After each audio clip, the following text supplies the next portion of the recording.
بسم اللہ الرحمن الرحیم۔ حضرت شیخ عبد القادر جیلانی رحمۃ اللہ علیہ کے والد ماجد حضرت سید ابو صالح کو جنگی دوست کہا جاتا تھا۔ ان کو یہ لقب کیوں پڑا؟ حضرت سید ابو صالح کو جنگ سے بہت زیادہ انس تھا، تبھی آپ کا لقب جنگی دوست ہوا کرتا تھا۔ جنگی دوست فارسی لفظ ہے جس کے معنی جنگ سے انس رکھنے والا ہے۔ آپ نے اپنے زمانہ کے بلند مرتبہ متقی اور پرہیزگار اور موضوع حقیقت سے واقف کار لوگوں میں سے تھے۔ کہتے ہیں کہ ریاضت و مجاہدات کے دوران ایک دفعہ آپ کو تیسرا فاقہ تھا۔ آپ دریا کے کنارے بیٹھے تھے کہ دریا میں ایک سیب بہتا ہوا دکھائی دیا، جسے آپ نے پکڑ کر تناول فرما لیا۔ بعد میں آپ کے دل میں یہ خطرہ گزرا کہ معلوم نہیں کس کا سیب تھا اور میں نے اس کو کیوں کر کھا لیا، میرے لیے اس کے کھا لینا کیوں کر حلال ہو سکتا ہے۔ یہ خیال پیدا ہوتے ہی آپ اپنا قصور معاف کرانے کے لیے مالک سیب کی جستجو میں دریا کے کنارے کنارے چلے۔ غرض اس دریا کے کنارے کئی روز کے متواتر سفر کے بعد آپ کو آب رواں کے قریب ایک نہایت عظیم الشان عمارت ملی، جس میں ایک بہت وسیع باغ تھا۔ اس باغ میں سیب کا ایک بہت بڑا درخت بھی نظر آیا، جس کی شاخیں میووں سے لدی ہوئی تھی، سطح آب پر پھیلی ہوئی تھی۔ ان شاخوں سے پختہ سیب ٹوٹ ٹوٹ کر پانی میں گر رہے تھے۔ آپ کو یقین ہو گیا کہ جو سیب آپ نے تناول فرمائے ہیں یہ اسی کا درخت ہے۔ چنانچہ آپ نے مالک باغ کے متعلق دریافت کیا۔ تحقیقات کے بعد معلوم ہوا کہ اس باغ و محل کے مالک حضرت سید عبداللہ صومعی رحمۃ اللہ علیہ ہیں۔ آپ ان کی خدمت میں حاضر ہوئے اور سارا ماجرا عرض کر کے معافی کی درخواست طلب کی۔ حضرت عبداللہ تاڑ گئے کہ یہ شخص بندگان خدا میں سے ہے۔ فرمایا 12 برس ہماری خدمت میں رہو تب وہ معاف ہوگا۔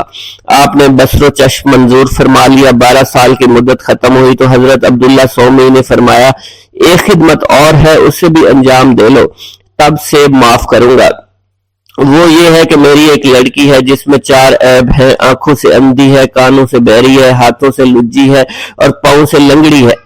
اس عاجزہ کا نکاح قبول کرو اور بعد نکاح 2 سال ہماری خدمت میں رہو تاکہ اس نکاح کا نتیجہ ایک فرزند کی صورت میں اپنی آنکھوں سے دیکھ لو۔ اس کے بعد جہاں جی چاہے چلے جانا۔ آپ نے اسے قبول فرما لیا۔ جب نکاح کے بعد صاحبزادی کا سامنا ہوا تو کیا دیکھتے ہیں اس کے تمام اعضاء صحیح و سالم ہیں۔ اس کے حسن و جمال کے آگے 14ویں رات کا چاند بھی شرماتا ہوگا۔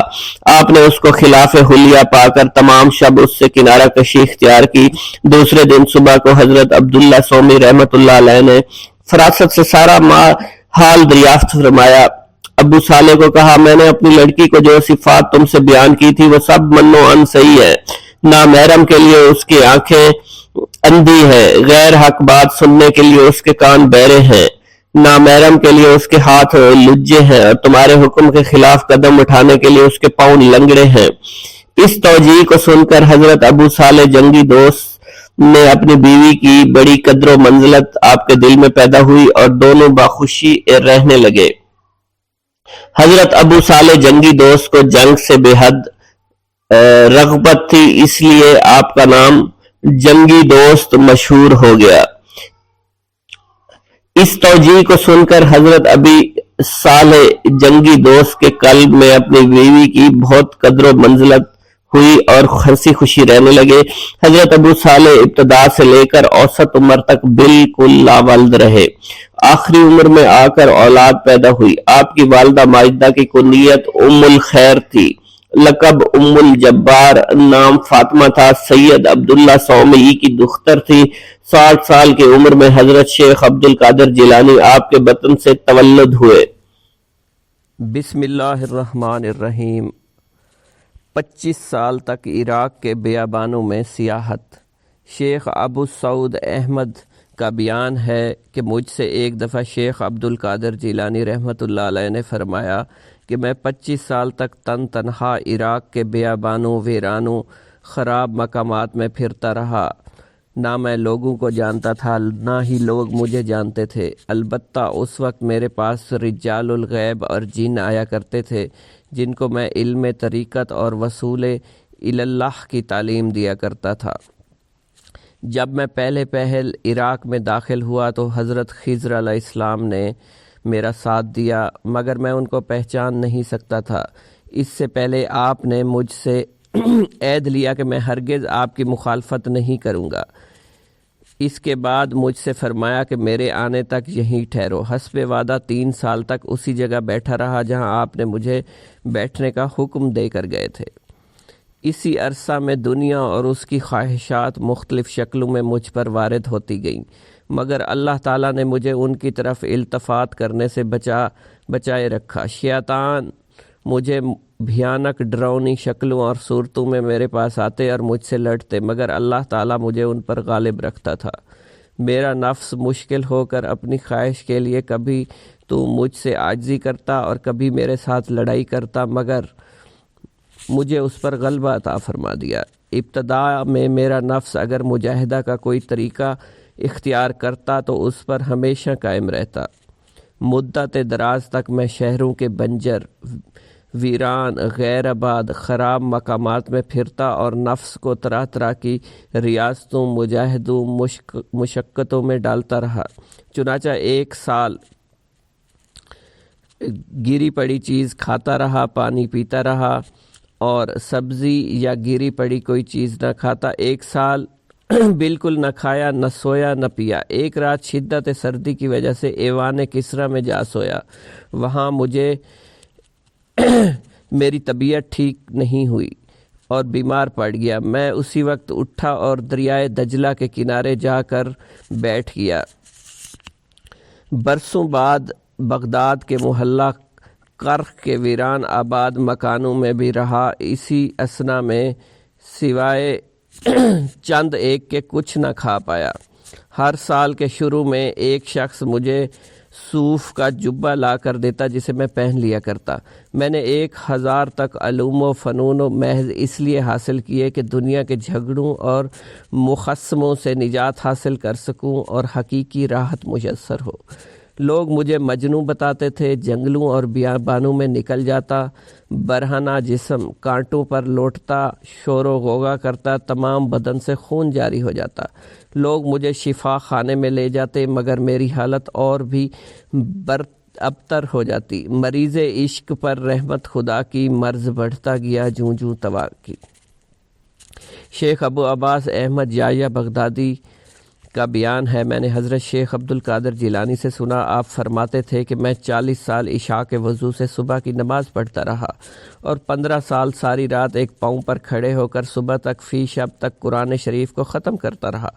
چنانچہ ایک رات ایک سیڑھی پر چڑھ رہا تھا، میرے نفس نے کہا کاش تو ایک گھڑی سو جائے، پھر تھوڑی دیر آرام کرنے کے بعد اٹھ کر عبادت کرے۔ جوں ہی یہ ایک خطرہ میرے دل میں آیا، میں وہیں ٹھہر گیا، پھر ایک پاؤں پر کھڑا ہو گیا، قرآن شریف شروع کیا، یہاں تک کہ اسی حالت میں اس کو ختم کر دیا۔ شیخ ابو العباس ہی کا بیان ہے، میں نے آپ سے سنا، آپ فرماتے تھے کہ میں برج اجمی میں 11 برس رہا۔ میں نے اس میں خدائے عہد کیا تھا کہ جب تک میرے منہ میں لقمہ دے کر مجھے کھانا نہ کھلایا جائے گا اس وقت تک کھانا نہیں کھاؤں گا، اور جب تک مجھے پانی نہیں پلایا جائے گا تب تک نہیں پیوں گا۔ چنانچہ متواتر 40 روز تک میں نے نہ کچھ کھایا اور نہ کچھ پیا۔ اس کے بعد ایک شخص کھانا لایا اور میرے آگے رکھ کر چلا گیا۔ بھوک کی شدت سے میرا نفس کھانے ہی کو تھا کہ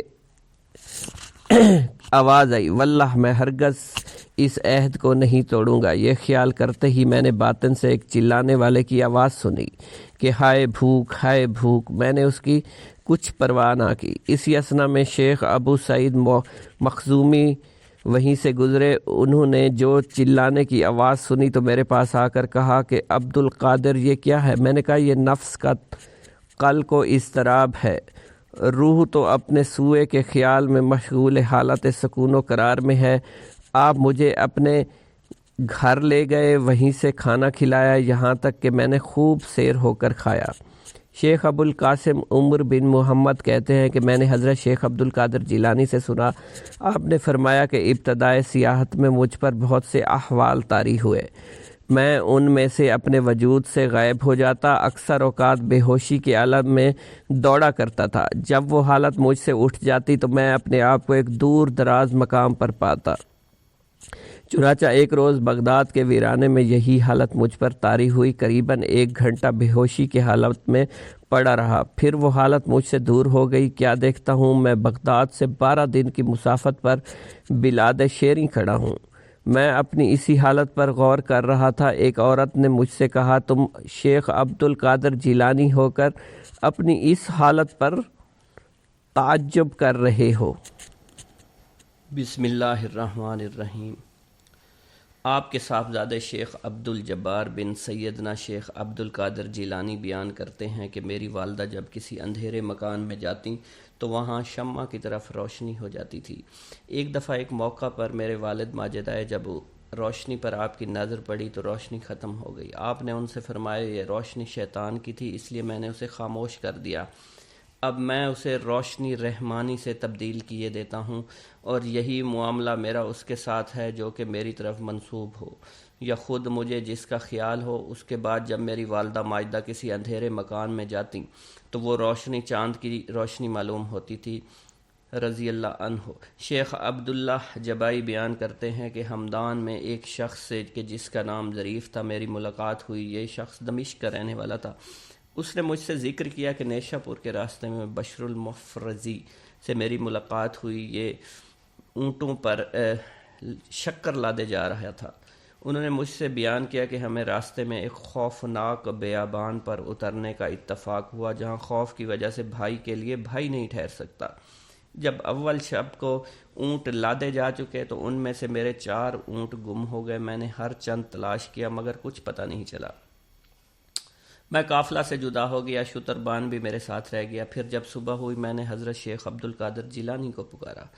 آپ نے مجھ سے فرمایا کہ جب تمہیں کوئی مشکل پیش آئے تو مجھ کو پکارنا، واللہ عالم تمہاری مشکل آسان ہو جائے گی۔ جب میں نے آپ کو پکارا کہ یا شیخ عبد القادر جیلانی، میرے اونٹ نامعلوم کہاں چلے گئے، میں صبح تک انہیں دیکھتا رہا، کہیں پتہ نہ لگا۔ میں قافلہ سے جدا ہو گیا تو اس وقت ایک ٹیلے پر ایک شخص دکھائی دیا جو سفید لباس پہنے ہوا تھا۔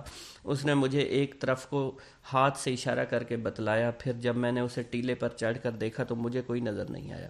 پھر ٹیلے کے دامن میں مجھے اپنے اونٹ بیٹھے دکھائی دیے، ان کا بوجھ ان پر لدا ہوا تھا۔ ہم نے انہیں پکڑ لیا اور انہیں لے کر اپنے قافلہ سے جا ملے۔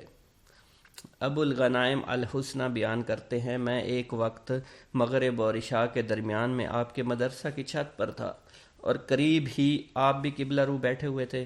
اس وقت میں نے ایک شخص کو ہوا پر اڑتا دیکھا جو تیر کی طرح اڑتا جا رہا تھا۔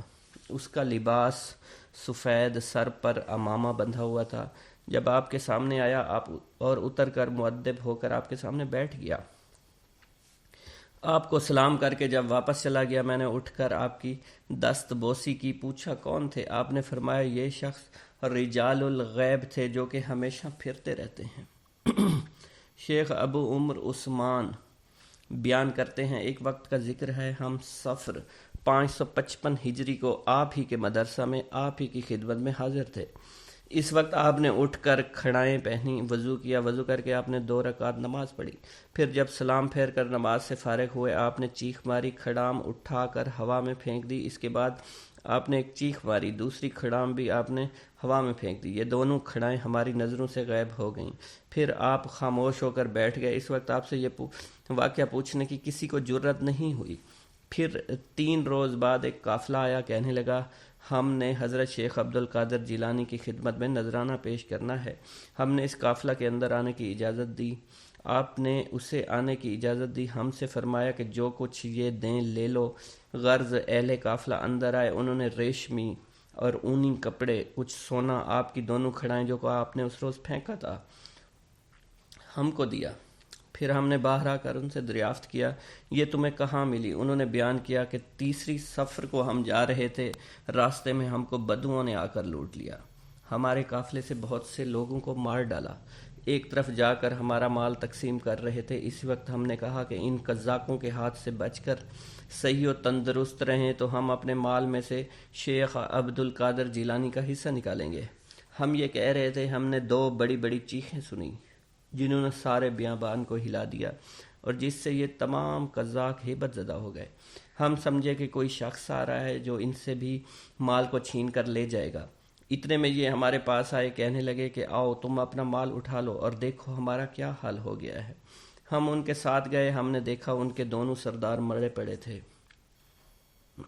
غرض انہوں نے ہمارا مال ہمیں واپس کر دیا اور کہنے لگے یہ ایک نہایت عظیم الشان واقعہ ہے۔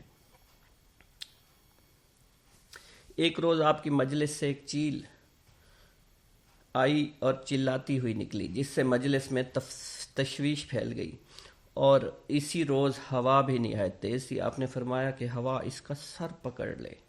آپ کا فرمانا تھا کہ اس کا سر ایک طرف دھڑ ایک طرف گر گیا۔ اس کے بعد آپ نے تخت سے اتر کر اس کے سر کو اٹھایا اور اپنا دایاں ہاتھ اس پر پھیرا اور فرمایا بسم اللہ الرحمن الرحیم، تو وہ چیل زندہ ہو کر اڑ گئی۔ واللہ عالم۔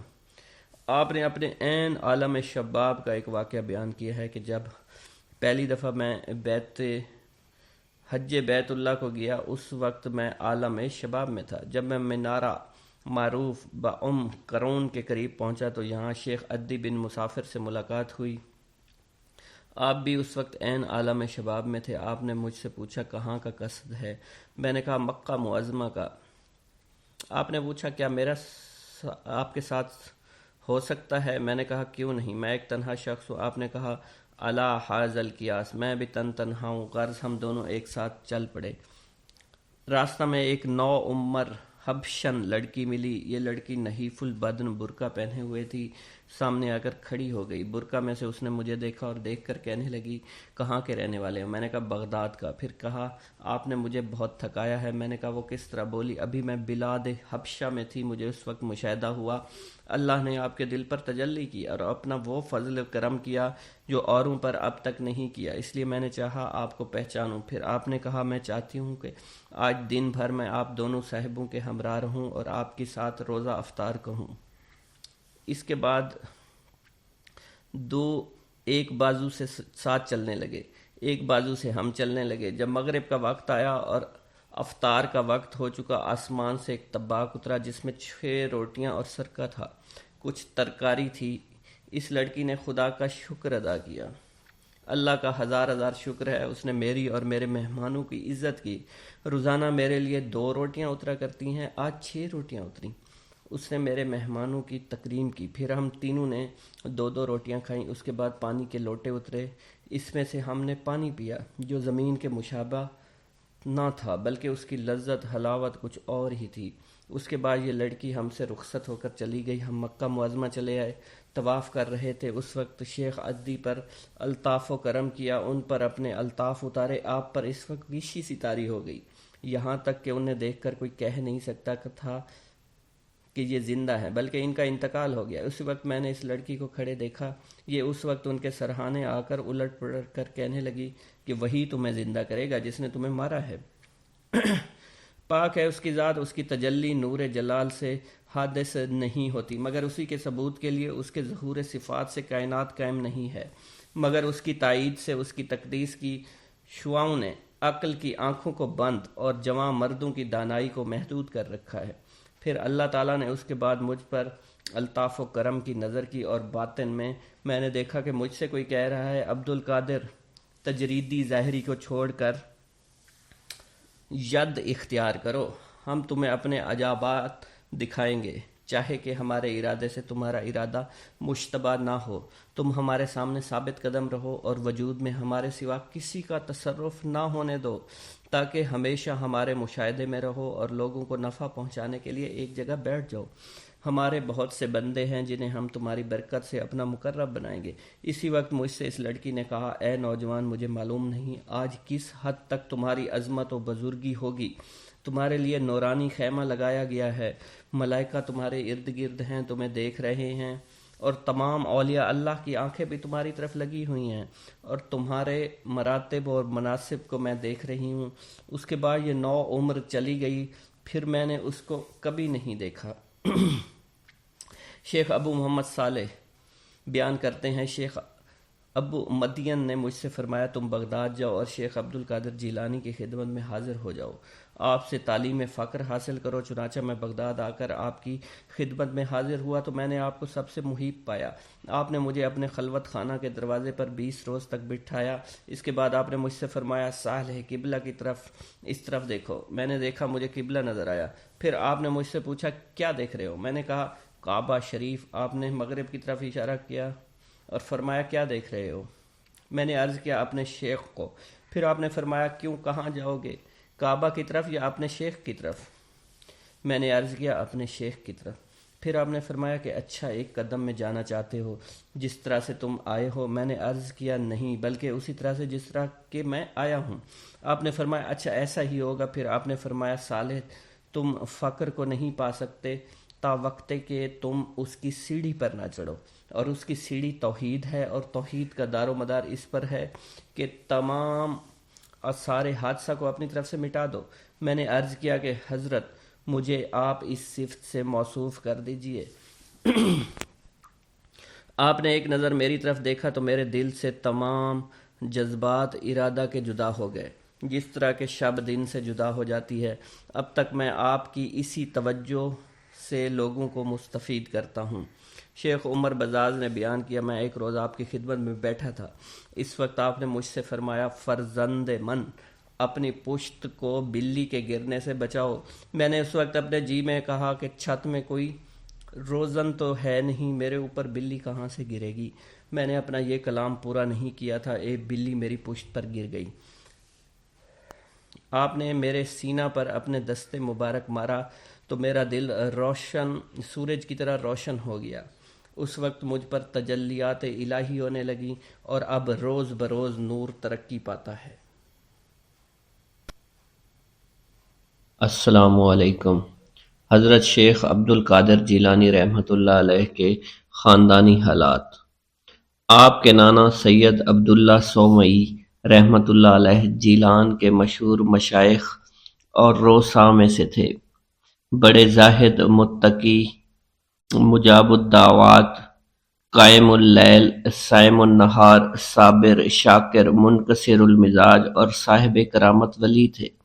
ضعیف و نحیف اور بڑی عمر کے ہونے کے باوجود کثیر النوافل اور دائم الذکر تھے۔ عجم کے مشہور مشائخ سے بھی فیوض و برکات حاصل کیے ہوئے تھے۔ آپ کی کرامات مشہور اور زبان و زد خلائق عام تھی۔ چنانچہ شیخ ابو عبداللہ محمد مخزومی کا بیان ہے کہ ایک دفعہ ہمارے بعض احباب تجارت کا مال لے کر ایک قافلہ کے ساتھ سمرقند کی طرف گئے۔ جب وہاں ایک صحرا میں پہنچے تو بہت سے مسلح سواروں نے انہیں آ گھیرا۔ حیرانی استجاب کے عالم میں انہوں نے بآواز بلند شیخ عبداللہ موسعی کو پکارا۔ معان پکارتے ہی کیا دیکھتے ہیں شیخ عبداللہ ان کے درمیان کھڑے فرما رہے ہیں، یعنی ہمارا پروردگار پاک اور بے عیب ہے، اے سوارو ہم سے دور ہو جاؤ۔ اس کا سننا تھا کہ گھڑ سوار اپنے سواروں کو پہاڑوں کی چوٹیوں، جنگلوں، بیابانوں کی طرف لے کر بھاگے اور پھر واپس کبھی نہ آئے۔ وہ سب ان کی دست اور غارت گری سے بالکل محفوظ رہے اور مامون رہے۔ اس کے بعد انہوں نے شیخ صاحب کی جستجو کی مگر کہیں نظر نہ آئے اور نہ ہی پتہ لگا کہ کدھر تشریف لے گئے۔ جب یہ لوگ جیلان واپس آئے تو انہوں نے لوگوں سے یہ ماجرا کہہ کر سنایا۔ لوگوں نے کہا واللہ شیخ تو اس وقت جہاں موجود تھے۔ الغرض اس قسم کی ہزار ہا کرامتیں آپ کی مشہور ہیں۔ آپ کی پھوپھی کا نام سیدہ عائشہ کنیت ام محمد تھی، بڑی پارسا اور نیک بخت اور صالحہ تھی۔ ایک دفعہ جیلان میں بارش نہ ہونے کی وجہ سے سخت قحط سالی واقع ہو گئی۔ لوگوں نے ہر چند دعائیں مانگی، نماز استسقاء پڑھی مگر بارش بالکل بھی نہ ہوئی۔ آخر تنگ آ کر لوگوں نے آپ کی پھوپھی صاحبہ سے دعائے استسقاء کی درخواست کی۔ یہ سن کر آپ صحن میں گئیں اور زمین کو جھاڑو دیا، پھر بارگاہ ایزدی میں یوں عرض کرنے لگی، اے مولا جھاڑو تو میں نے دے دیا ہے، چھڑکاؤ تو کر دے۔ یہ کہنا ہی تھا کہ آسمان سے موسلا دھار بارش برسنا شروع ہو گئی۔ آنن فانن میں اتنا پانی جمع ہو گیا کہ لوگ سیلاب باراں کو چیرتے بمشکل گھروں پہنچے۔ آپ کی وفات بھی جیلان میں ہوئی۔ آپ کے والد ماجد مشہور ہے کہ حضرت شیخ عبد القادر جیلانی رحمۃ اللہ علیہ کے والد ماجد سید ابو صالح کو جنگ سے بہت انس تھا، اسی وجہ سے آپ کا لقب جنگی دوست ہو گیا۔ جنگی دوست فارسی لفظ ہے، اس کے معنی جنگ سے محبت یا انس رکھنے والا ہے۔ آپ نے زمانہ کے بلند مرتبہ، متقی، پرہیزگار اور موضوع حقیقت سے واقف کار لوگوں میں سے تھے۔ کہتے ہیں کہ ریاضات و مجاہدات کے دوران میں ایک دفعہ آپ کو تیسرا فاقہ تھا۔ آپ دریا کے کنارے بیٹھے تھے، دریا میں ایک سیب بہتا ہوا آپ کو دکھائی دیا، جسے آپ نے پکڑ کر تناول فرما لیا۔ بعد میں آپ کے دل میں یہ خطرہ گداز ہوا کہ معلوم نہیں یہ سیب کس کا ہے، میرے لیے اس کا کھا لینا کیوں کر حلال ہو سکتا ہے۔ یہ خیال پیدا ہوتے ہی آپ اپنی قصور معاف کروانے کے لیے مالک سیب کی جستجو میں دریا کے کنارے کنارے چلے۔ کئی روز متواتر سفر کرنے کے بعد آپ کو آب رواں کے قریب نہایت عظیم الشان عمارت ملی، جس میں ایک بہت وسیع باغ تھا۔ اس باغ میں سیب کا ایک بہت بڑا درخت بھی نظر آیا، جس کی شاخیں میوہ سے لدی ہوئی تھی، سطح آپ پر پھیلی ہوئی تھی۔ ان شاخوں سے پختہ سیب ٹوٹ ٹوٹ کر پانی میں گر رہے تھے۔ آپ کو یقین ہو کیا جو سیب آپ نے تناول فرمایا تھا وہ اسی درخت کا ہے۔ چنانچہ آپ نے مالک باغ کے متعلق دریافت کیا۔ تحقیقات کے بعد معلوم ہوا کہ اس باغ و محل کے مالک حضرت سید عبداللہ سومئی رحمۃ اللہ علیہ ہیں۔ آپ ان کی خدمت میں حاضر ہوئے اور سارا ماجرا عرض کر کے معافی کی درخواست کی۔ حضرت عبداللہ تاڑ گئے کہ یہ شخص بندگان خدا میں سے ہے۔ فرمایا 12 برس ہماری خدمت میں رہو تب وہ معاف ہوگا۔ آپ نے بصر و چشم منظور فرما لیا۔ 12 سال کی مدت ختم ہوئی تو حضرت عبداللہ سومئی نے فرمایا کہ ایک خدمت اور ہے، اسے بھی انجام دے دو، تب سے معاف کروں گا۔ وہ یہ کہ میری ایک لڑکی ہے جس میں 4 عیب ہیں۔ آنکھوں سے ادھی ہے، کانوں سے بہری ہے، ہاتھوں سے لولی ہے اور پاؤں سے لنگڑی ہے۔ اس عاجزہ کا نکاح قبول کرو، بعد نکاح 2 سال ہماری خدمت میں اور رہو، تاکہ اس نکاح کا نتیجہ ایک فرزند کی صورت میں اپنی آنکھوں سے دیکھ سکوں۔ اس کے بعد جہاں جی چاہے جب جی چاہے چلے جانا۔ آپ نے اسے بھی قبول فرما لیا۔ جب نکاح کے بعد صاحبزادی کا سامنا ہوا، کیا دیکھتے ہیں اس کے تمام اعضاء صحیح و سالم ہیں۔ اس کے حسن و جمال کے آگے 14ویں رات کا چاند شرماتا ہوگا۔ اس حلیے کو عجیب پا کر تمام شب اس سے کنارہ کشی اختیار کی۔ دوسرے دن صبح کو حضرت عبداللہ سومی رحمۃ اللہ علیہ نے فراست سے سارا حال دریافت فرما کر ابو صالح سے کہا، میں نے اپنی لڑکی کی جو صفات تم سے بیان کی تھی وہ سب من و عن صحیح ہیں۔ نااحرم کے لیے اس کی آنکھیں اندھی ہیں، غیر حق بات کہنے کے لیے اس کے کان بہرے ہیں، مس سے نامحرم کے لیے اس کے ہاتھ لولے ہیں، اور تمہارے حکم کے خلاف قدم اٹھانے کے لیے اس کے پاؤں لگڑے ہیں۔ اس توجیہ کا سن کر ابو صالح کے قلب میں اپنی بیوی کی بڑی قدر و منزلت ہوئی اور دونوں ہنسی خوشی رہنے لگے۔ حضرت ابو صالح ابتدا سے لے کر اوسط عمر تک بالکل لاولد رہے۔ آخری عمر میں آ کر اولاد پیدا ہوئی۔ آپ کی والدہ ماجدہ کنیت ام الخیر، لقب ام الجبار اور نام فاطمہ تھا، سید عبداللہ سومئی کی دختر تھی۔ 60 سال کی عمر میں حضرت شیخ عبد القادر جیلانی رحمۃ اللہ علیہ کے بطن سے تولد ہوئے۔ بسم اللہ الرحمن الرحیم۔ حضور سیدنا غوث العظم حضرت سیدنا عبد القادر جیلانی رحمۃ اللہ علیہ فرماتے ہیں کہ احوال کے مشاہدہ اور کشف کے وقت اولیاء اللہ پر افعال خداوندی میں سے ایسی ایسی چیزوں کا ظہور ہوتا ہے جو عقلوں کو سلب کر لیتی ہے اور عادات و رسوم کو بکھیڑ دیتی ہے۔ حضور سیدنا غوث اعظم فرماتے ہیں کہ افعال خداوندی 2 اقسام میں منقسم ہیں، نمبر 1 جلال، نمبر 2 جمال۔ اللہ رب العزت اولیاء اللہ کے قلوب پر اپنی دونوں صفات کے ساتھ تجلی فرماتا ہے۔ جلال اس کا قہر ہے اور جمال اس کی رحمت ہے۔ مشاہدہ اور کشف کے بعد اولیاء اللہ دور سے دیکھتے اور سنتے ہیں، انبیاء کرام کی ارواح کی زیارت نصیب ہوتی ہے، ملائکہ اور انبیاء سے کلام کی سعادت حاصل ہوتی ہے، اور یہ سب امور عقل اور عادات و رسوم کے خلاف ہیں۔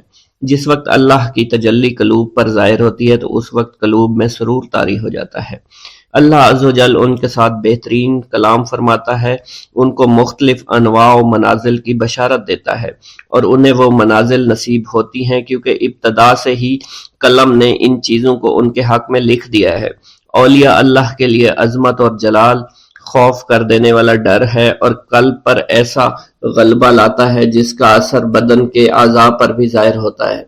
حضور نبی کریم صلی اللہ علیہ وسلم سے مروی ہے، خوف شدید کے باعث نماز کے دوران میں آپ کے سینہ مبارک سے ہانڈی کے ابلنے جیسی آواز سنی جاتی تھی، کیونکہ نماز میں آپ کو اللہ عز و جل کا جلال نظر آتا تھا اور آپ پر عظمت الہیہ کا انکشاف ہوتا تھا۔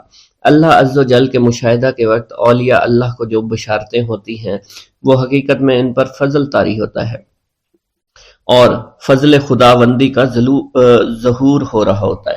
جب تک سالک اپنی ہستی میں فانی نہیں ہوتا، ذات حق کے ساتھ باقی نہیں ہو سکتا۔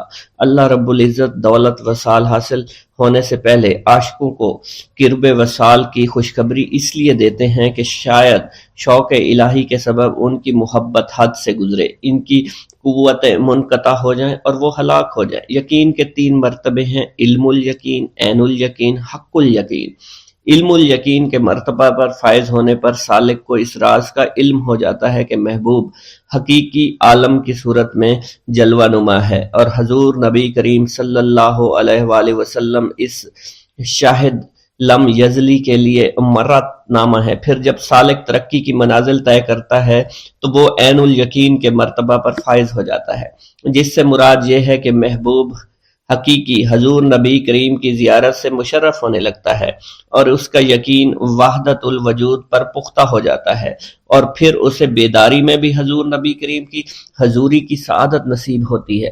پھر سالک عین الیقین کی منازل طے کر کے حق الیقین کی منازل پر فائز ہوتا ہے اور اس کے قلب پر حقیقت محمد صلی اللہ علیہ وسلم کا ظہور ہوتا ہے۔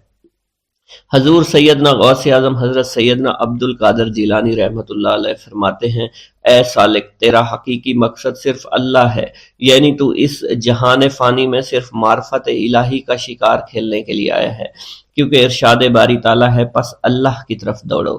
سالک کے لیے اس کا مقصود نہ آخرت ہے نہ دنیا، بلکہ اس کا مقصود صرف اور صرف اللہ عز و جل ہے اور نفس ہے، یعنی سالک اور اللہ کے درمیان حجاب نفس ہے۔ نفس سے مراد نفسانی خواہش ہیں، اور جب انسان اللہ عز و جل اور حضور نبی کریم کی اطاعت چھوڑ کر دنیاوی لذات شہوات میں مشغول ہو جاتا ہے تو اللہ عز و جل اس سے دور ہو جاتے ہیں۔ انسان 2 چیزوں کا مجموعہ ہے، بدن اور روح۔ اگر نفس کو غذا دی جائے تو بدن موٹا ہو جاتا ہے اور روح لاغر ہو جاتی ہے، اگر روح کو غذا دی جائے اور نفس کے ساتھ مجاہدہ کیا جائے تو اس سے روح موٹی تازی ہو جاتی ہے اور جسم لاغر ہو جاتا ہے۔ ارشاد باری تعالیٰ ہے، میں نے جن و انس کو اپنی عبادت کے لیے پیدا کیا ہے تاکہ وہ مجھے پہچانے۔ نفس اللہ کی ضد ہے اور اس کا دشمن ہے، یعنی وہ شخص جو اپنی نفسانی خواہش کی پیروی کرتا ہے وہ اللہ کے حکم کی عدولی کر رہا ہوتا ہے۔ ایک مرتبہ دریائے دجلہ میں سیلاب آ گیا۔ دریا کی طغیانی کی شدت کی وجہ سے لوگ پریشان حالت میں حضور سیدنا غوث اعظم شیخ سید عبد القادر جیلانی رحمۃ اللہ علیہ کی خدمت میں حاضر ہوئے۔ آپ نے اپنا عصائے مبارک پکڑا ہوا تھا اور دریائے دجلہ کے کنارے پہنچ کر عصائے مبارک کو زمین میں گاڑ دیا اور فرمایا، اے دریا بس رک جا۔ آپ کا فرمانا تھا کہ دریا کی طغیانی کم ہو گئی۔ حضرت شیخ عبد الجبائی سے منقول ہے، میری ملاقات ہمدان میں ایک شخص طریف سے ہوئی۔ یہ شخص دمشق کا رہائشی تھا۔ اس نے مجھے بتایا دوران سفر میری ملاقات بشر المفرزی سے ہوئی جو 14 اونٹوں پر شکر لادے ہوئے تھے۔ انہوں نے مجھے بتایا کہ دوران سفر میرا گزر ایک جنگل سے ہوا، رات کا وقت تھا، میرے پاس 4 اونٹ اس جنگل میں گم ہو گئے۔ میں نے ان کو بہت تلاش کیا لیکن کامیاب نہ ہوا، یہاں تک کہ صبح ہو گئی۔ میں نے پریشانی کے عالم میں حضور سیدنا غوث العظم حضرت سیدنا عبد القادر جیلانی کو پکارا کیونکہ آپ نے دوران واز ایک مرتبہ فرمایا تھا کہ جب بھی کوئی مشکل درپیش ہو تو مجھے پکارو۔ چنانچہ میں آپ کو پکارنے لگا۔ اس دوران مجھے ایک ٹیلے پر ایک شخص دکھائی دیا جس نے سفید لباس زیب تن کر رکھا تھا۔ اس شخص نے مجھے ہاتھ سے ایک جانب اشارہ کیا۔ جب میں ٹیلے کے نزدیک پہنچا تو وہ شخص غائب ہو چکا تھا۔ جب میں نے اس شخص کی بتائی ہوئی سمت میں نظر دوڑائی تو مجھے اپنے چاروں اونٹ سامان کے نظر آ گئے جنہیں میں ہانک کر لے آیا۔ گرا ہے بلاؤں میں بندہ تمہارا، مدد کے لیے آؤ یا غوث اعظم۔ مریدوں کو خطرہ نہیں بحر غم سے، کہ بیڑے کے ہیں ناخدا غوث اعظم۔ حضور سیدنا غوث اعظم شیخ عبد القادر جیلانی کی ایک عورت مرید تھی جس پر ایک فاسق بدبخت عاشق ہو گیا۔ ایک دن وہ عورت رفع حاجت کے لیے نزدیک پہاڑ کی غار میں گئی تو اس فاسق بدبخت کو خبر ہو گئی۔ اس بدبخت نے غار میں جا کر عورت کو پکڑ لیا اور عزت لوٹنے کی کوشش کرنے لگا۔ اس عورت نے بآواز بلند شیخ عبد القادر جیلانی کو مدد کے لیے پکارا۔ آپ اس وقت مدرسہ میں وضو فرما رہے تھے۔ آپ نے اپنی کھڑاؤں کو اس غار کی سمت میں پھینکا۔ وہ کھڑائیں اس فاسق کے سر پر لگنا شروع ہو گئیں جس سے وہ بدبخت ہلاک ہو گیا۔ وہ عورت آپ کی کھڑائیں لے کر آپ کی خدمت میں حاضر ہوئی اور حاضرین محفل کے سامنے سارا ماجرا بیان کر دیا۔ بسم اللہ الرحمن الرحیم۔ السلام علیکم ویورز، امید کرتا ہوں آپ سب خیریت سے ہوں گے۔ آج ہم آپ کو شیخ عبد القادر جیلانی رحمۃ اللہ علیہ کے بارے میں بتائیں گے۔ ایک تاجر کے حق میں آپ کا دعا کرنا۔ شیخ ابو سعود الحریمی بیان کرتے ہیں کہ ابو المظفر الحسن تاجر شیخ حماد العباس کی خدمت میں آئے اور بیان کیا کہ حضرت شام کی طرف سفر کرنے کا میرا مقصد ہے، میرا قافلہ تیار ہے جس میں 700 دینار کا مال لے کر جاؤں گا۔ آپ نے اس سے فرمایا اگر تم اس سال سفر کرو گے تو مارے جاؤ گے اور تمہارا سارا مال لٹ جائے گا۔ یہ اس وقت عین عالم شباب میں تھے۔ آپ کا یہ قول سن کر نہایت مغموم ہو کر نکلے۔ راستے میں ان کی حضرت شیخ عبد القادر جیلانی سے ملاقات ہو گئی تو انہوں نے حضرت شیخ حماد کا مقولہ آپ سے ذکر کیا۔ آپ نے فرمایا بے شک تم جاؤ، انشاءاللہ تم اپنے سفر سے صحیح تندرست واپس آؤ گے، میں اس بات کا ضامن ہوں۔ غرض یہ اپنے سفر کو گئے۔ شام جا کر 1000 دینار کو انہوں نے اپنا مال فروخت کیا۔ بعد ازاں یہ اپنی کسی ضرورت کے لیے حلب گئے۔ وہاں ایک مقام پر انہوں نے اپنے 1000 دینار رکھ دیے اور انہیں بھول کر اپنی جگہ چلے آئے۔ اس وقت انہیں کچھ نیند کا غلبہ معلوم ہوا، اس لیے آتے ہی سو گئے۔ خواب میں دیکھا عرب کے بدوؤں نے ان کا قافلہ لوٹ لیا، قافلہ کے بہت سے لوگوں کو مار ڈالا، خود ان پر بھی وار کر کے ان کو مار ڈالا، جس کا اثر ان کی گردن پر ظاہر تھا، خون بھی اس پر نمایاں تھا، جس کا درد بھی انہیں محسوس ہوا۔ یہ گھبرا کر اٹھے۔ اسی وقت ان کو اپنے دینار یاد آئے، فوراً دوڑے تو وہاں پر انہیں اپنے دینار ویسے ہی رکھے ہوئے ملے۔ یہ ان کو لوگ لے کر اپنی جگہ پر آئے اور اب انہوں نے یہاں سے کوچ کیا، بغداد واپس آئے۔ جب بغداد آ چکے تو انہیں خیال ہوا کہ پہلے میں شیخ حماد کی خدمت میں حاضر ہوں تو وہ بزرگ کبیر بزرگ ہیں، اگر شیخ عبد القادر کی خدمت میں جاؤں تو وہ بھی اس بات کے مستحق ہیں کیونکہ میرے حق میں ان کا قول صادق آیا ہے۔ غرض انہیں تردد تھا کہ پہلے کن کی خدمت میں جاؤں، مگر حسن اتفاق سے شوق سلطان میں انہیں شیخ حماد مل گئے اور آپ نے ان سے فرمایا کہ نہیں، تم پہلے شیخ عبد القادر جیلانی کی خدمت میں جاؤ، وہ محبوب سبحانی ہیں، انہوں نے تمہارے حق میں 70 دفعہ دعا مانگی ہے، یہاں تک کہ خدائے تعالیٰ نے تمہاری واقعہ کو بیداری سے خواب میں تبدیل کر دیا۔ چنانچہ یہ پہلے حضرت شیخ عبد القادر جیلانی کی خدمت میں گئے تو آپ نے ان سے فرمایا کہ شیخ حماد نے میرے پاس آنے کے لیے تمہیں فرمایا ہے، میں نے 70 دفعہ تمہارے حق میں دعا اللہ تعالیٰ سے مانگی تھی کہ وہ تمہارے واقعہ کو بیداری سے خواب میں تبدیل کر دے اور تمہارے مال کے ضائع ہونے کو صرف تھوڑی دیر کے لیے نسیان سے بدل دے اور تمہیں صحیح اور تندرست معال خیر واپس لے آئے۔ ایک بزرگ کا آپ کے مراتب و مناصب کی خبر دینا۔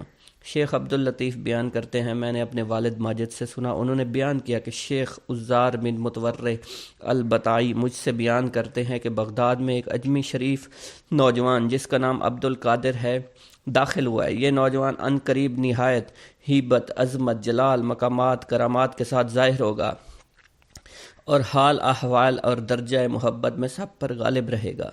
تصرفات، کون و فساد اسے سونپ دیا جائے گا، بڑے چھوٹے سب اس کے زیر حکم ہوں گے۔ قدر و منزلت میں اسے قدم راسخ اور معارف حقائق میں ید بیضا حاصل ہوگا۔ مقام حضرت القدس میں زبان کھول سکے گا، صاحب مراتب و مناسب ہوگا جو کہ اکثر اولیاء سے فوت ہو چکے ہیں۔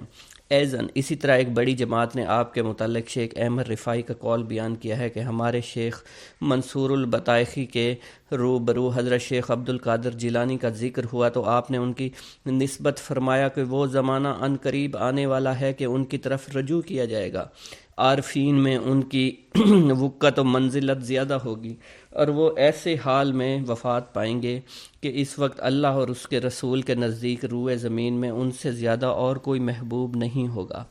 تم میں سے جو کوئی اس وقت تک زندہ رہے تو اسے لازم ہے کہ ان کی عزت و حرمت کو پہچانے، ان کی قدر کرے۔ شیخ محمد بن الخضر بیان کرتے ہیں، میں نے اپنے والد ماجد سے سنا، انہوں نے بیان کیا کہ میں ایک وقت شیخ عبد القادر جیلانی کی خدمت میں حاضر تھا۔ مجھے اس وقت خیال آیا کہ مجھے شیخ احمد رفاعی سے بھی نیاز حاصل کرنا چاہیے۔ مجھے یہ خیال آتے ہی آپ نے فرمایا کہ خضر لو شیخ احمد رفاعی سے ملاقات کرو۔ میں نے آپ کی طرف نظر ڈولائی، مجھے ایک ذی ہیبت بزرگ دکھائی دیے۔ میں نے اٹھ کر سلام کیا، ان سے مصافحہ کیا۔ انہوں نے مجھ سے پوچھا، خضر، جو شخص کے شیخ عبد القادر جیلانی جیسے اولیاء اللہ کو دیکھ لے تو پھر اسے مجھ جیسے شخص سے ملنے کی کیا آرزو، کیونکہ میں بھی تو آپ کے ہی زیر اثر ہوں۔ اس کے بعد آپ مجھ سے غائب ہو گئے۔ آپ کی وفات کے بعد پھر شیخ موصوف کی خدمت میں حاضر ہوا تو میں نے دیکھا کہ آپ وہی بزرگ ہیں جن کو میں نے آپ کے بازو کے پاس بیٹھا ہوا دیکھا۔ آپ نے مجھ کو فرمایا کہ تمہیں میری پہلی ملاقات کافی نہیں ہوئی۔ شیخ عبد البطائی بیان کرتے ہیں کہ شیخ عبد القادر جیلانی کی حیات بابرکات میں مجھے شیخ احمد رفاعی کی خدمت میں حاضر ہونے کا اتفاق ہوا تو میں جا کر آپ ہی کے نزدیک ٹھہرا اور کئی روز تک ٹھہرا رہا۔ ایک روز آپ نے مجھ سے فرمایا کہ آپ کچھ شیخ عبد القادر جیلانی کے حالات جو کچھ آپ کو معلوم ہوں بیان کریں۔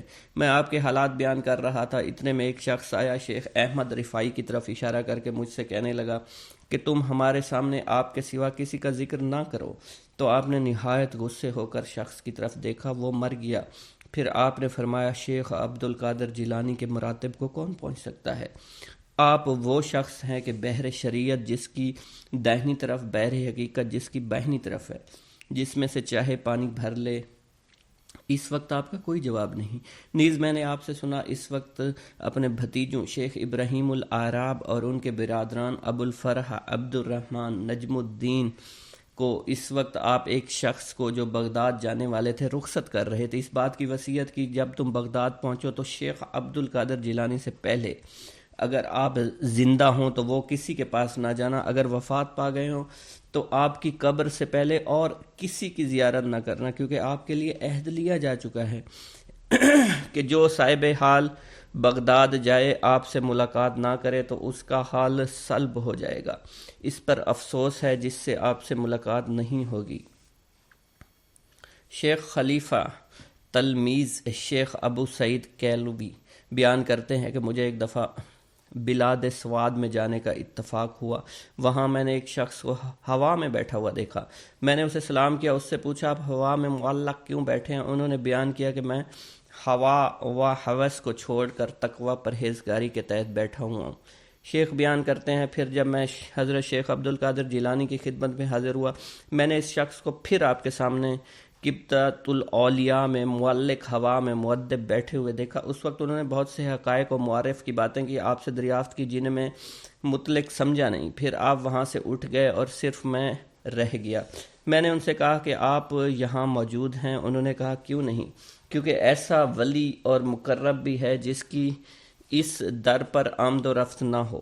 پھر میں نے ان سے دریافت کیا کہ اس کی کیا وجہ ہے کہ میں آپ کا کلام مطلق نہیں سمجھا؟ انہوں نے کہا کہ ہر مقام کے احکام جدا ہوتے ہیں، ہر حکم کے معنی علیحدہ، ہر معنی کی عبارت، اور اس عبارت کو وہی سمجھ سکتا ہے کہ جو کہ اس کے معنی سے واقف ہو، اور معنی سے وہی واقف ہوتا ہے جو کہ حکمت سے آگاہ ہو، حکمت سے وہی آگاہ ہوتا ہے جو مقام عالی پر پہنچا ہو۔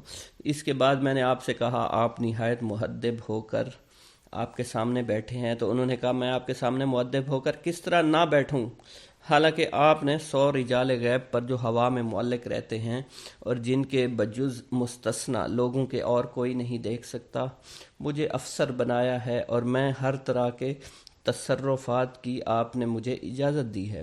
خلیفہ موصوف بیان کرتے ہیں کہ اس وقت امر ولایت آپ ہی کی طرف متنبع تھا، جس طرف آپ نظر اٹھا کر دیکھتے اسی طرف کے رہنے والے خواہ وہ مشرق و مغرب کے کسی حصہ میں رہتے ہوں کانپ اٹھتے تھے۔ آپ کی برکت و توجہ سے اس میں ترقی اور تضاعف کے امیدوار رہا کرتے تھے۔ شیخ عمر البز بیان کرتے ہیں کہ ایک روز کا واقعہ ہے، میں جمعہ کے دن آپ کے ہمراہ نماز جمعہ پڑھنے جا رہا تھا۔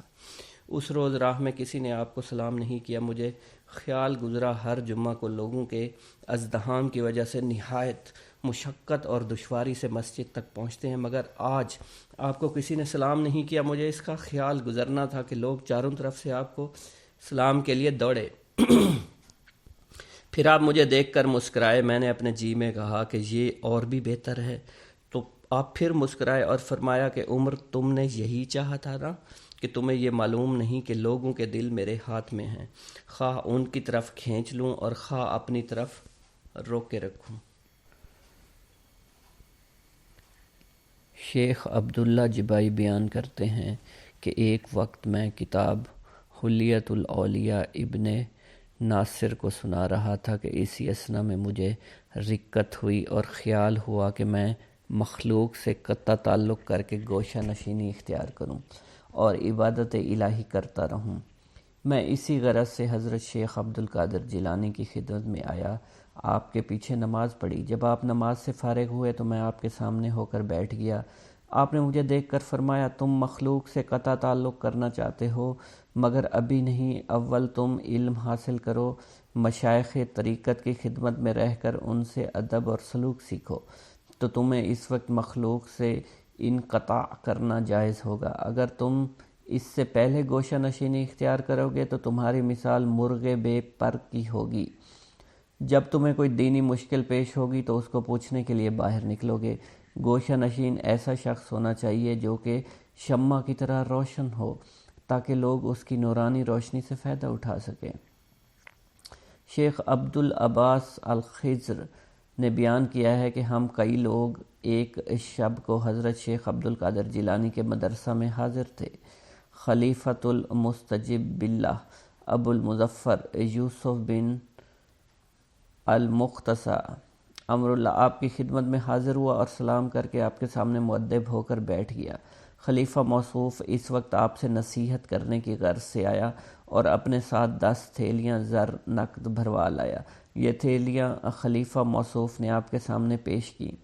آپ نے ان کو لینے سے انکار کر دیا۔ خلیفہ موصوف نے آپ سے اصرار کیا کہ آپ اسے قبول فرما لیں، مگر آپ نے اس کے اصرار سے صرف 2 عدد ہی تھیلیاں اٹھائیں اور اپنے دائیں اور بائیں ہاتھ پر آپ نے ان تھیلیوں کو رکھا اور دونوں ہاتھوں سے نچوڑ دیا تو اس میں سے خون ٹپکنے لگا۔ آپ نے خلیفہ سے فرمایا کہ تم خدائے تعالیٰ سے نہیں شرماتے، لوگوں کا خون کر کے تم اس مال کو میرے پاس لائے ہو۔ خلیفہ موصوف یہ سن کر بے ہوش ہو گیا۔ پھر آپ نے فرمایا اگر رسول اللہ سے اس کے نسب متصل ہونے کی عزت و حرمت مد نظر نہ ہوتی تو میں اس خون کو اس کے محلات تک بہا دیتا۔ قدرت العارفین شیخ ابو الحسن علی قریشی بیان فرماتے ہیں کہ 579 ہجری کا واقعہ ہے کہ روافظ کی ایک بہت بڑی جماعت خشک کدہ جو کہ سلے ہوئے اور مور شدہ تھے لے کر آئے۔ ان لوگوں نے آپ سے پوچھا آپ بتلائیے ان دونوں گدوں میں کیا چیز ہے؟ آپ نے اپنے تخت سے اتر کر ایک گدے پر اپنا دست مبارک رکھا اور فرمایا اس میں آفت رسید بچہ ہے، اور اپنے صاحبزادے عبدالرزاق کو اس گدوں کو کھولنے کے لیے فرمایا۔ جب وہ کھولا گیا تو اس میں سے وہی آفت رسیدہ بچہ نکلا۔ اس کو آپ نے دست مبارک سے اٹھا کر فرمایا قم باذن اللہ، وہ اللہ تعالیٰ کے حکم سے کھڑا ہو گیا۔ پھر آپ نے دوسرے گدے پر اپنا دست مبارک فرمایا اس میں صحیح و سالم تندرست بچہ ہے۔ اپنے بیٹے کو کھولنے کا حکم دیا۔ کھولا تو اس میں بچہ نکلا جو چلنے لگا۔ آپ نے اس کو پیشانی سے پکڑ کر فرمایا بیٹھ جاؤ، تو وہ اللہ تعالیٰ کے بیٹھ گیا۔ آپ کی یہ کرامت دیکھ کر یہ لوگ اپنے روافظ نظریات سے تائب ہو گیا۔ نیز اس وقت آپ کی یہ کرامت دیکھ کر مجلس کے 3 شخصوں کی روح پرواز کر گئی، واللہ عالم۔ نیز شیخ و موصوف بیان کرتے ہیں کہ ایک وقت میں آپ کی خدمت میں حاضر تھا، مجھے اس وقت ایک ضرورت پیش آئی، میں اسے پوری کرنے کی غرض سے نکلا۔ آپ نے فرمایا چاہو، تم کیا چاہتے ہو؟ میں نے عرض کیا کہ فلاں امر کا خواستگار ہوں۔ میں اس وقت امور باطنی میں سے ایک امر کی خواہش کی تھی، چنانچہ اس وقت مجھے وہ حاصل ہو گیا۔ آپ کے رکابدار ابو العباس احمد بن محمد القریشی بغدادی بیان کرتے ہیں کہ ایک روز آپ سواری پر جامعہ منصوری تشریف لے گئے۔ جب آپ وہاں سے واپس آئے، آپ نے اپنی چادر اتاری، چادر اتار کر پیشانی پر سے ایک بچھو نکال کر زمین پر ڈالا۔ جب یہ بھاگنے لگا تو آپ نے فرمایا مر جا، تو اسی وقت یہ بچھو مر گیا۔ پھر آپ نے مجھ سے فرمایا اس نے مجھ کو جامعہ حضوری سے یہاں تک 60 مرتبہ کاٹا۔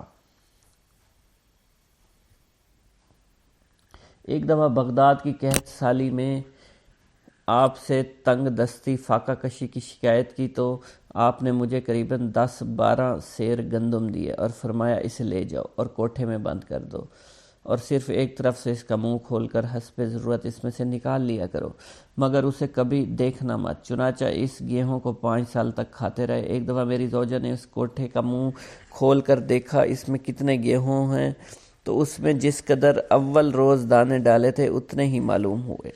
پھر یہ گیہوں 7 روز میں ختم ہو گیا۔ میں نے آپ سے اس کا ذکر فرمایا، آپ نے کہا اگر تم اسے نہ دیکھتے تو اسی طرح کھاتے رہتے۔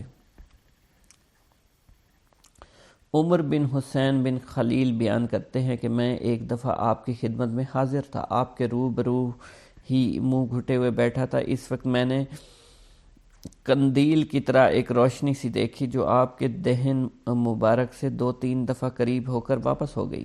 میں نے نہایت متعجب ہو کر اپنے جی میں کہا کہ میں لوگوں سے ضرور اس کا ذکر کروں گا۔ آپ نے اسی وقت فرمایا کہ تم خاموش بیٹھے رہو، مجلس کی باتیں امانت ہوا کرتی ہیں۔ پھر میں نے آپ کی وفات تک اس کا ذکر کسی سے بھی نہیں کیا۔ شیخ ابو الحسن بیان کرتے ہیں کہ جب میں شیخ عبد القادر جیلانی رحمۃ اللہ علیہ کی خدمت میں رہ کر آپ سے تحصیل علم کیا کرتا تھا، اس وقت آپ ہی کا کوئی کام کرنے کی غرض سے اکثر اوقات شب